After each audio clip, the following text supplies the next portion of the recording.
God made your body perfect for what he designed you to do. If that means that it is lumpy and abundant, or that means that it is fit and lean, or maybe it's thin and barely looks like it can hold you up, or a mix of all of the above, it doesn't matter. And in our society, there's so much about shaming people for what they look like. And what we need to learn is how to discern what's right for us.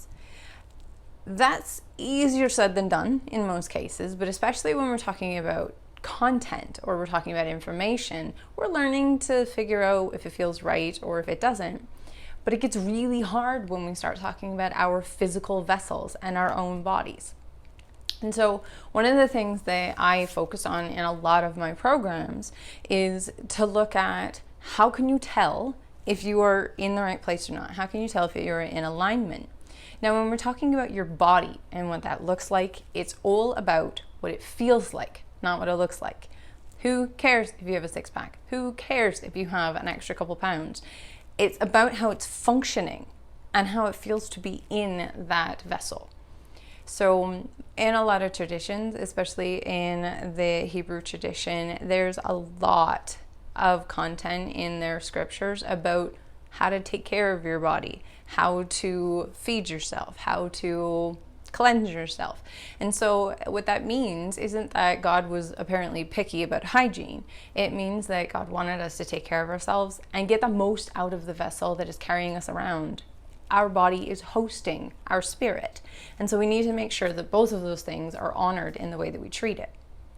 How you can tell if your body is the right shape and size and if it's right in how it's presenting is all about what it feels like to be in it. There's a huge difference between restriction and discomfort and soreness. For me, I am a fairly fit person, but I don't work out. I just am a very active person. And so my body tends towards being fairly fit. It has little deposits that come and go as they please, and I really don't judge too much about it. And so I have a comfort in my body. And how I gauge whether things are going in the right direction or not is all about what does it feel like when I'm not doing anything, not when I'm actively doing something. Exercise generally makes us feel good, in the moment at least. 2 days later, it usually kicks our butts, but that's okay. It's supposed to do that. So when I'm not doing anything, when I'm just standing, especially, because when you lay down, you rest your body. It's not taking all of the brunt of effort.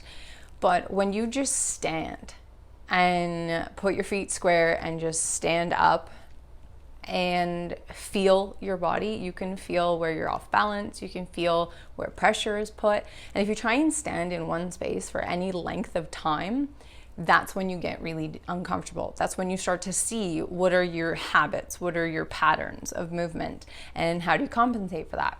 There were several years where I could not comfortably stand on both legs for more than 5 minutes. I would find if I was standing in line, even at the checkout at a store, I would pretty quickly just lean over to one side and lift one foot. And it was more comfortable to stand that way, but it was also indicative of an imbalance that was happening. So when you're trying to discern what body shape is right for your type, it's all about how does it feel to be in it. If your body is screaming for attention, then clearly it is not how it was designed to be. There are people who are a lot heavier than I am who are totally comfortable, physically comfortable at that weight. For me, I wouldn't be. But then there are people who are skinnier than I am, who, again, are really comfortable at that weight. And I wouldn't be. I wouldn't feel like I had enough energy to go throughout my day. And so we need to really dial in and tune in to listening to our body and allowing it to speak in the conversation. When you don't give it the space to have a voice in the conversation, it will scream loud enough for you to hear it anyway, kind of like a child. And so might as well make it a willing conversation. There are a lot of mind-body practices out there these days to help you get into that. And we just want to find what works for us. I have another video called Moving Meditation, and it talks about how to get out of your head and into your body. And so we're talking about those same kinds of practices. It's really nice to feel like you're in the flow. It's really nice to feel at home in your own body, but many of us very rarely actually have that experience. And most of us are almost at war with the vessel that is hosting our spirit. And what we want to do and what we want to promote to you is to bring those things onto the same page, to give them both the same honor, and to marry the mind and the spirit, to marry the body and the heart, to marry all of the different elements of who you are physiologically and psychospiritually, and allow those two things to work together instead of competing for your attention. Most traditions, especially the meditative practices or contemplative practices, we think about monks and we think about them sitting at desks and writing scriptures or meditating on things and sitting there not moving for long periods of time. But almost every one of those traditions has physical movement practices. So there's a reason that the mantras and yoga, physical body yoga, came out of the same tradition. It's because to sit in meditation for long periods of time unmoving, your body needs to be comfortable. It can't be distracting you, and it can't be requiring your attention to take care of it. You need your body to take care of you so that you can go do other things. And so first you take care of it so it can take care of you. We need to focus on what works for us. Just because you like mantras or you like the idea of yoga doesn't mean that your body likes it. And just because you love mountains and scenery doesn't mean your body is prepared to climb a mountain. And so if those are your goals, then you have to work towards them, and you need to work with your body at the pace that it can actually acclimate to get towards being able to accomplish those tasks. It's a process. Everything in our lives is a process, and that is simply because we are designed to cultivate our own becoming throughout our histories. I welcome you to explore. Look for what intuitively catches your attention. Look to what has enthralled your attention in the past that you've seen other people doing, even if you haven't personally ever done it, and explore it. Keep in mind and be gentle with yourself that in the beginning, when you do anything that you're new to, your body is going to find it really awkward to try and get into and figure out, how does this work? But like with martial arts, the first bunch of times you do it, it's totally confusing trying to get 6 different body parts to do something together.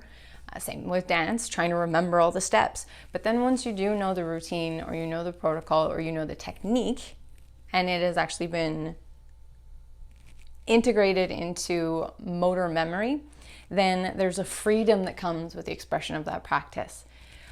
You look at a proficient martial artist and they're not thinking about how to perform a technique. They're not even thinking about which technique should I do in this situation. Their body just knows, and it takes over and it does it for them.